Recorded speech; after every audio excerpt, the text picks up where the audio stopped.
Hello everyone, আমার নতুন একটা ব্লগে তোমাদের অনেক ওয়েলকাম। তো আমি নতুন একটা ভিডিও নিয়ে চলে আসছি।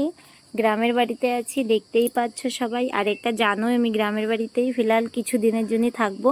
তো আমার বর রেডি হয়ে গেছে গ্রামে, মতলব ওই জমিতে যাওয়ার জন্য। তো চলো, আর একটা কথা, আমার লাইফে ফার্স্ট এক্সপিরিয়েন্স এই গাড়িতে চড়া। তো আমি কখনো এই গাড়িতে চড়িনি, আর উঠার পরে আমার এমন লাগলো যেন লাইফে ফার্স্ট এক্সপিরিয়েন্সটা খুবটাই ভালো। এত ঝাঁকা লাগে, কে উঠেছো সেটা আমি জানি না, কিন্তু আমি ফার্স্ট টাইম উঠলাম, ভালোই লাগে।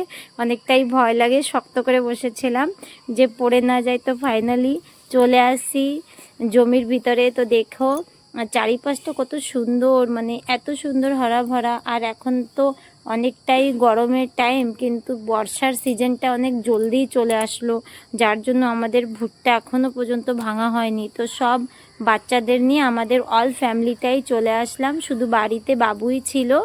আর আমরা দেখো চলে আসি ছোটো ছোটো বাচ্চা নিয়ে। কে কী বলবা জানি না, কিন্তু এটা হচ্ছে আমাদের নিজের কাম, নিজেদেরই কাম। তো লোকে যদি বলো যে এ মা এগুলো নিজেরাই কেন করছে, কিষান দিয়ে করতে পারে না, দেখো কিষান তো কখনো না পাওয়া যায়, আবার কখনো পাওয়া যায় না। তো এমন একটা সময় বর্ষা চালু হয়ে গেছে, তো কিষান পাওয়া যাচ্ছিল না।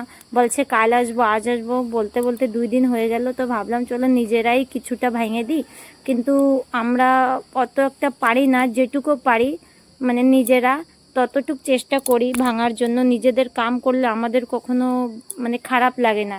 আর দেখো আমাদের বাচ্চারাও ভাঙতে চলে আসছে, দেখো ওরাও ভাবে কি মা পাপা ভাঙছে, তো আমরাও দুটো ভেঙে দেখি কেমন লাগে।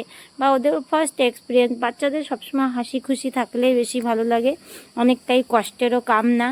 তো আমরা সবাই মিলে দেখো বাচ্চাদের তো নিয়ে আসলাম। অনেক মানুষ অনেক ধরনের কমেন্ট করে, বাট সেই কমেন্টের উপর আমি কখনো ওই ধরনের কাজ করি না। ওদের কথা শুনে আমার কখনো ওরকম মতলব ফিলও আসে না।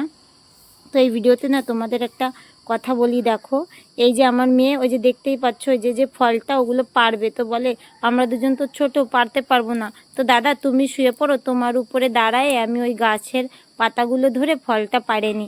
বলে না আমি ব্যথা পাবো। বলে কি না দাদা তুমি শো, তাহলে পারবো। তো দাদা শুয়ে আছে, আর বোন দেখো উপরে উঠছে, লাফাচ্ছে। তো চেষ্টা করছে যে ফলগুলো পারবো আর কি, সেটাই চেষ্টা চলছে। আর আমি ভিডিও করতেছিলাম, দেখো ও তো পারছে না, তখন আবার পড়ে যায়। তখন ভাবলো না এইভাবে তো হবে না, তাহলে আমার পারতেই হবে। 2বার 3বার ট্রাই করার পরে তারপরে ফাইনালি ও পারলো জিনিসটা।